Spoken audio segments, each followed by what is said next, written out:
अगर शेयर बाजार में इन्वेस्ट कर अच्छा रिटर्न कमाना चाहते हैं तो हम आपको बता रहे हैं एक्सपर्ट्स के सुझाए ऐसे 5 स्टॉक्स के बारे में जो आपकी शानदार कमाई करवा सकते हैं। नमस्कार, आप देख रहे हैं मनी कंट्रोल हिंदी। बाजार में चौतरफा खरीदारी से ज्यादातर सेक्टर हरे निशान में कारोबार कर रहे हैं, लेकिन स्मॉल कैप, फार्मा और एनर्जी शेयरों पर दबाव दिख रहा है। सेंसेक्स 413.03 अंक यानी 0.66% की बढ़त के साथ 62,914.72 के स्तर पर कारोबार कर रहा था। इंट्राडे में बैंक निफ्टी ने 29 मई को नया हाई छुआ और ये 44,400 के पार निकल गया था। निफ्टी भी 18,600 के ऊपर निकला था। ऐसे में आइए जानते हैं कि एक्सपर्ट्स ने टेक्निकल एनालिसिस के आधार पर किन स्टॉक्स को चुना है जो आपकी शानदार कमाई करवा सकते हैं। सबसे पहले बात करते हैं प्रकाशगाबा.com के प्रकाश गाबा की पसंद के बारे में। प्रकाश गाबा ने स्कॉट्स कुबोटा में खरीदारी की सलाह दी है। उनका कहना है कि इस स्टॉक में 2050 रुपए के स्टॉप लॉस के साथ 2120 रुपए के लक्ष्य के लिए खरीदारी की जा सकती है। वहीं कविता जैन ने टीसीएस पर दाव लगाया है। कविता जैन ने टीसीएस में खरीदारी करने की सलाह दी है। उनका कहना है कि इस स्टॉक में 3,310 रुपए के स्टॉप लॉस के साथ 3,390 से 3,410 रुपए के लक्ष्य के लिए खरीदारी की जा सकती है। वहीं सच्चिदानंद उत्तेकर ने भारत फोर्ज को चुना है। भारत फोर्ज में उन्होंने खरीदारी की सलाह दी है। उनका कहना है कि इस स्टॉक में 766 रुपए के स्टॉप लॉस के साथ 800 रुपए के लक्ष्य के लिए खरीदारी की जा सकती है। वहीं मानसजयसवाल.com के मानस जायसवाल ने चुना है फेडरल बैंक को। उन्होंने फेडरल बैंक में खरीदारी करने की सलाह दी है। मानस जायसवाल का कहना है कि इस स्टॉक में 123.50 रुपए के स्टॉप लॉस के साथ 129 रुपए के लक्ष्य के लिए खरीदारी की जा सकती है। वहीं आशीष बहेती की पसंद के बारे में बात करें तो आशीष बहेती ने कोटक महिंद्रा बैंक के शेयरों में खरीदारी करने की सलाह दी है। उनका कहना है कि इस स्टॉक में 1925 रुपए के स्टॉप लॉस के साथ 1975 रुपए के लक्ष्य के लिए खरीदारी की जा सकती है। बता दें कि मनी कंट्रोल पर दिए गए विचार एक्सपर्ट्स के अपने निजी विचार होते हैं। वेबसाइट या मैनेजमेंट इसके लिए उत्तरदायी नहीं है। यूजर्स को मनी कंट्रोल की सलाह है कि कोई भी निवेश न लेने से पहले सर्टिफाइड एक्सपर्ट की सलाह लें। और स्टॉक मार्केट से जुड़ी तमाम खबरों के लिए सब्सक्राइब कीजिए मनी कंट्रोल हिंदी के यूट्यूब चैनल को। साथ ही साथ बेल आइकन भी जरूर दबाएं ताकि अगली वीडियो का नोटिफिकेशन आपसे मिस ना हो। इसके अलावा आप हमें फेसबुक, इंस्टाग्राम और ट्विटर पर भी फॉलो कर सकते हैं। नमस्कार। ये जानते हैं कि एक्सपर्ट ने शॉर्ट टर्म में कमाई के लिए किन स्टॉक्स पर भरोसा जताया है। नमस्कार, आप देख रहे हैं मनी कंट्रोल हिंदी। निफ्टी 50 में 16,828.35 का हालिया लो 2022 में सितंबर और अक्टूबर में देखे गए लो के करीब दिखता है। इससे ये लेवल सपोर्ट के लिहाज से बहुत अहम है। वीकली टाइम फ्रेम पर निफ्टी ने इंपॉर्टेंट एक्शन डेवलपमेंट दिखाया है क्योंकि इंडेक्स ने हायर हाई हायर लो बनाना जारी रखा है। तेजी का ये ट्रेंड 50% फिबोनाची रिट्रेसमेंट लेवल से बाउंस के बाद देखने को मिला है। इसका कैलकुलेशन जून 2022 के 15,183.40 से दिसंबर के 18,887.60 के हाई के पहले के एडवांसमेंट के आधार पर किया गया है। इंडेक्स के लिए अब 18,000 पर स्ट्रॉन्ग सपोर्ट है। इस लेवल के टूटने के बाद 17,800 पर सपोर्ट है और तेजी की स्थिति में 18,468 पर नजर होगी। इसको पार करने के बाद नजरें 18,887 पर होंगी।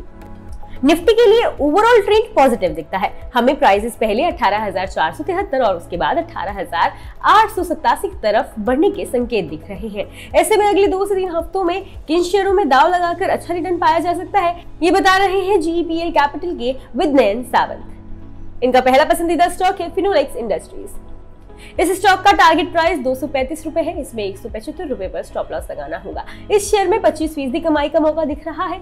इस स्टॉक ने 163 रुपए के करीब पोलैरिटी में बदलाव दिखाया है। इसका मतलब है कि इसकी कीमत का अंडरटोन पॉजिटिव है। बीते हफ्ते इस शेयर ने मई की शुरुआत में डिसेंडिंग ट्रायंगल पैटर्न से एक ब्रेकआउट दिया है। इससे भी तेजी का ट्रेंड जारी रहने का संकेत मिलता है। डेली टाइम फ्रेम पर ये स्टॉक 50, 100 और 200 डे EMA के प्रमुख मूविंग एवरेजेस से ऊपर बना हुआ है। इससे भी अब ट्रेंड जारी रहने का संकेत मिलता है। वीकली टाइम फ्रेम पर RSI ने रेंज में बदलाव दिखाया है। इनका दूसरा पसंदीदा स्टॉक है AU स्मॉल फाइनेंस बैंक। इस स्टॉक का टारगेट प्राइस 886 रुपए है। इसमें 700 रुपए पर स्टॉप लॉस लगाना होगा। इस स्टॉक में 18% मुनाफा कमाने का मौका दिख रहा है। इस शेयर में इसके लाइव हाई पर ट्रेडिंग हो रही है। इसका मतलब है कि ये पहले से तेजी के मोमेंटम में है। 3 हफ्ते पहले इस शेयर ने डिसेंडिंग ट्रायंगल पैटर्न को रीटेस्ट किया है। इसने तेजी की तरफ बाउंस दिखाया है। इसमें अप्रैल 2023 की शुरुआत में ब्रेकआउट देखने को मिला था। वीकली टाइम फ्रेम पर भी RSI ने ब्रेकआउट दिखाया है, जिससे बढ़ते मोमेंटम का संकेत मिलता है। विनयन सावंत का तीसरा पसंदीदा स्टॉक है क्राफ्ट्समैन ऑटोमेशन। इस स्टॉक का टारगेट प्राइस 4,230 रुपए है। इसमें 3,400 रुपए पर स्टॉप लॉस लगाना होगा। इस स्टॉक में अगले 2 से 3 हफ्तों में 18% रिटर्न मिल सकता है। इस शेयर ने अप्रैल 2021 से हायर हाई हायर लो बनाना जारी रखा है। मई 2023 के पहले हफ्ते में इसने डिसेंडिंग ट्रायंगल पैटर्न से ब्रेक आउट दिया था। ये तेजी जारी रहने का संकेत है। ये शेयर अपने 18 हफ्ते के EMA से ऊपर टिके रहने में कामयाब है। वीकली टाइम फ्रेम पर RSI ने बुलिश रिवर्सल दिखाया है। बता दें कि मनी कंट्रोल पर दिए गए विचार एक्सपर्ट्स के अपने निजी विचार होते हैं। वेबसाइट या मैनेजमेंट इसके लिए उत्तरदायी नहीं है। यूजर्स को मनी कंट्रोल की सलाह है कि कोई भी निवेश निर्णय लेने से पहले सर्टिफाइड एक्सपर्ट की सलाह लें और स्टॉक मार्केट से जुड़ी तमाम खबरों के लिए सब्सक्राइब करना ना भूलें। मनी कंट्रोल हिंदी के YouTube चैनल को साथ ही साथ बेल आइकन भी दबाएं ताकि अगली वीडियो का नोटिफिकेशन आपसे मिस ना हो। इसके अलावा आप हमें फेसबुक, इंस्टाग्राम और ट्विटर पर भी फॉलो कर सकते हैं। शेयर बाजार में शॉर्ट टर्म में निवेश से कमाई के लिए एक्सपर्ट ने किन स्टॉक्स पर भरोसा जताया है, आइए आपको बताते हैं। नमस्कार, आप देख रहे हैं मनी कंट्रोल हिंदी। मार्केट दिन के अपने निचले स्तर पर बंद हुआ। डेली चार्ट पर बियरिश इनफ्लिंग कैंडलस्टिक पैटर्न बना है। इससे मार्केट में प्रॉफिट बुकिंग की संभावना दिखती है। अगला सपोर्ट लेवल 18,264 के इसके 9 DMA पर है। इसके नीचे जाने पर नेक्स्ट डिमांड जोन 18,120 से 18,000 है। तेजी की स्थिति में अगर निफ्टी 18,476 के लेवल को तोड़ देता है तो इसे 18,633 से 18,699 पर रेजिस्टेंस मिलेगा। बैंक निफ्टी अपने ऑल टाइम हाई के करीब पहुंचकर ठहर गया है। इसने मोमेंटम इंडिकेटर्स में थोड़ा डाइवर्जन दिखाया है। इससे प्रॉफिट बुकिंग का संकेत मिल रहा है। अगला सपोर्ट लेवल 43,500 पर है। बड़ा सपोर्ट बेस 43,000 पर मिल सकता है। 44,152 के लेवल को पार कर जाने के बाद 44,444 और 45,000 के नेक्स्ट टारगेट लेवल पर नजर रखनी होगी। चलिए अब बात करते हैं स्वास्तिका इन्वेस्टमार्ट के सीनियर टेक्निकल एनालिस्ट प्रवेश कौर के पसंदीदा स्टॉक्स के बारे में, जिनमें 2 से 3 हफ्ते में आपकी जबरदस्त कमाई हो सकती है।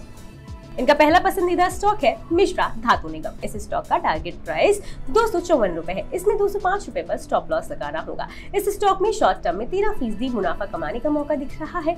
इस स्टॉक ने डेली चार्ट पर bullish inverse head and shoulder pattern का ब्रेकआउट किया है। इसे बुलिश रिवर्सल पैटर्न माना जाता है। इस पैटर्न से ब्रेकआउट का मतलब है कि प्राइस में तेजी देखने को मिल सकती है। ब्रेकआउट स्ट्रॉन्ग वॉल्यूम के साथ हुआ है। इसे अक्सर पैटर्न की वोलेटिलिटी का कंफर्मेशन माना जाता है। ब्रेकआउट के दौरान हाई वॉल्यूम पार्टिसिपेशन बढ़ने का संकेत देता है। तेजी की स्थिति में 230 पर अगला रेजिस्टेंस मिलेगा। इसे पार कर जाने के बाद ये 250 से ऊपर जाने की कोशिश करेगा। वहीं गिरावट की स्थिति में 205 पर बड़ा सपोर्ट दिख रहा है।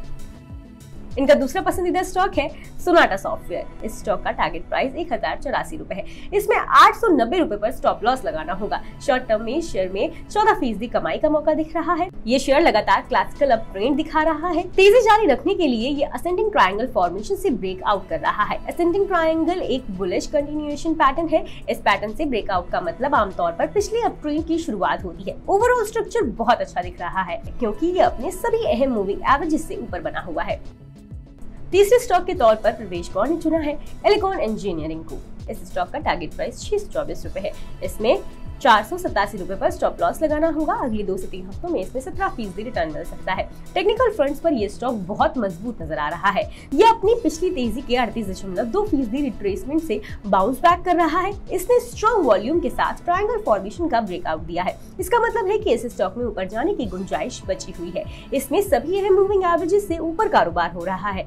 ये हायर हाई और हायर लो बना रहा है।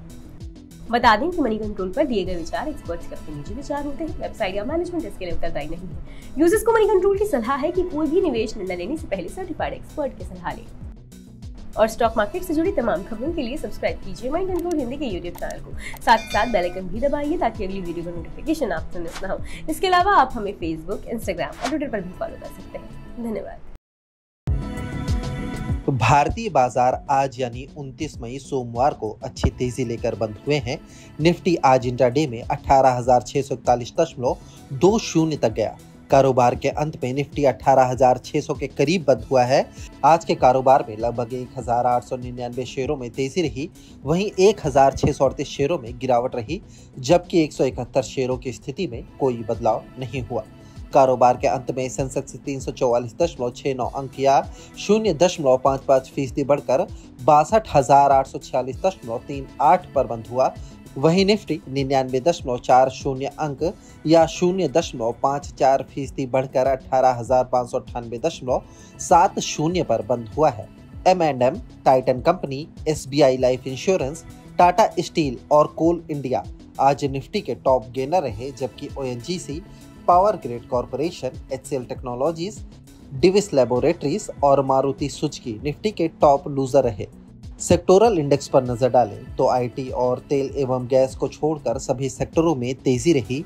मेटल इंडेक्स में सबसे ज्यादा 1% की तेजी देखने को मिली है। बीएसई में लिस्टेड कंपनियों का मार्केट कैपिटलाइजेशन आज 29 मई को बढ़कर 283.74 लाख करोड़ रुपए पर आ गया, जो इसके पिछले कारोबारी दिन यानी शुक्रवार 26 मई को 282.67 लाख करोड़ रुपए पर था। इस तरह बीएसई में लिस्टेड कंपनियों का मार्केट कैप आज करीब 1.07 लाख करोड़ रुपए बढ़ा है। 30 मई को कैसी रह सकती है बाजार की चाल? इंट्रेड इक्विटीज के गौरव बिस्सा का कहना है कि अमेरिकी बाजारों से मिले मजबूत संकेतों के साथ ही आज निफ्टी की भी मजबूत शुरुआत हुई। कारोबारी सत्र के आगे बढ़ने के साथ निफ्टी ने अपनी कुछ बढ़त हुई, लेकिन ये 18,600 के स्तर के करीब बंद होने में कामयाब रहा। निफ्टी का ओवरऑल स्ट्रक्चर मजबूत बना हुआ है, लेकिन ओवरली चार्ट पर बनने वाले bearish harmonic deep crab pattern के कारण हमें थोड़ा मुनाफा वसूली देखने को मिल सकती है। शेयर खान के जतिन गेडिया का कहना है कि निफ्टी में पिछले सप्ताह के दौरान साइडवेज कंसोलिडेशन से ब्रेकआउट के बाद फॉलो थ्रू खरीदारी दिखी है। आज दिन के अधिकांश भाग में निफ्टी साइडवेज कारोबार करता दिखा। यह एक अच्छी दौड़ के बाद कंसोलिडेशन की प्रक्रिया है, जो एक सकारात्मक संकेत है। इस समय प्राइस और मोमेंटम दोनों इंडिकेटर तेजी जारी रहने की ओर इशारा कर रहे हैं। ऐसे में शॉर्ट टर्म में निफ्टी 18,800 की ओर ज्यादा दिख सकता है। नीचे की तरफ इसके लिए 18,500 से 18,580 पर सपोर्ट दिख रहा है। moneycontrol.com पर दिए गए विचार एक्सपर्ट्स के अपने निजी विचार होते हैं। वेबसाइट या मैनेजमेंट इसके लिए उत्तरदायी नहीं है। यूजर्स को मनी कंट्रोल की सलाह है कि कोई भी निवेश निर्णय लेने से पहले सर्टिफाइड एक्सपर्ट्स की सलाह लें। 29 मई को भारतीय शेयर बाजारों में शानदार तेजी देखने को मिली। आइए जानते हैं कि डीलिंग रूम्स में डीलर्स ने किन शेयरों पर दांव लगाया है, जिनसे 2 दिनों में आपकी शानदार कमाई हो सकती है। ग्लोबल बाजारों की तेजी के दम पर बैंक निफ्टी न्यू हाई पर पहुंचा। बैंक निफ्टी 400 पॉइंट उछलकर 44,400 के ऊपर टिकने में कामयाब रहा। वहीं निफ्टी भी 18,600 के पार निकला। इस बीच मिड कैप में भी रौनक रही। आईसीआईसीआई बैंक की हिस्सेदारी बढ़ाने की खबर से आईसीआईसीआई लोम्बार्ड इंट्राडे में 10% ज्यादा उछला था। कई चरणों में बैंक 4% हिस्सेदारी बढ़ाएगा। इधर चौथी तिमाही में मुनाफा आधा होने से ओएनजीसी 3% गिरा। वहीं कमजोर नतीजों के बाद बालकृष्ण के शेयर 7% टूटे, जबकि 7 साल के निचले स्तरों पर एनआईएम पहुंचने से सिटी यूनियन बैंक 10% लुढ़का। इस बीच आइए जानते हैं कि डीलिंग रूम्स में किन 2 शेयरों में सबसे ज्यादा एक्शन देखने को मिला। अडानी पोर्ट्स। डीलर्स ने अडानी पोर्ट्स में खरीदारी करने की राय अपने क्लाइंट्स को दी है। अडानी पोर्ट्स के स्टॉक में डीलर्स की BDST यानी आज खरीदने और कल बेचने की रणनीति अपनाने की सलाह है। तो अगर आज आपने इस स्टॉक को खरीद लिया है तो कल इसे बेच के अपना मुनाफा कमा सकते हैं। डीलर्स ने इसका लक्ष्य 750 से 760 रुपए तय किया है। वहीं FII की तरफ से इस स्टॉक में खरीदारी देखने को मिली है। स्टॉक में जून सीरीज के लिए फ्रेश खरीदारी देखने को मिल रही है। सन फार्मा। दूसरे स्टॉक के तौर पर डीलर्स ने फार्मा सेक्टर के इस शेयर पर दांव लगाया है। डीलर्स का कहना है कि इस स्टॉक में घरेलू फंड्स द्वारा निचले स्तर से खरीदारी देखने को मिल रही है। डीलर्स के मुताबिक इस स्टॉक में मौजूदा स्तर से 50 से 70 रुपए की अपसाइड देखने को मिल सकती है। डीलर्स का कहना है कि लंबी अवधि में टेरो डील स्टॉक के लिए अच्छी रहेगी। बता दें कि CNBC आवाज पर हर दिन एक खास शो कमाई का अड्डा में एक खास सेगमेंट डीलिंग रूम्स चेक पेश किया जाता है, जिसमें यतिन मोता सूत्रों के द्वारा ब्रोकरेज हाउस के डीलिंग रूम से ये जानकारी हासिल करते हैं कि आज किन 2 स्टॉक्स में ब्रोकरेज ने अपने क्लाइंट्स को सबसे ज्यादा ट्रेड लेने की सलाह दी। डीलर्स ने आज कौन से शेयर खरीदे और बेचे हैं और आज के टॉप ट्रेडिंग आइडियाज क्या है। इसके साथ ही किस वजह से डीलिंग रूम में इन स्टॉक्स पर दांव लगा है या किस स्टॉक में आने वाले दिनों में कितने रुपए तक और तेजी नजर आ सकती है। बता दें कि यहाँ मुहैया जानकारी सिर्फ सूचना ही तो दी जा रही है। मार्केट में निवेश बाजार जोखिमों के अधीन है। निवेशक के तौर पर पैसा लगाने से पहले हमेशा एक्सपर्ट से सलाह लें। मनी कंट्रोल की तरफ से किसी को भी पैसा लगाने की यहाँ कभी भी सलाह नहीं दी जाती है।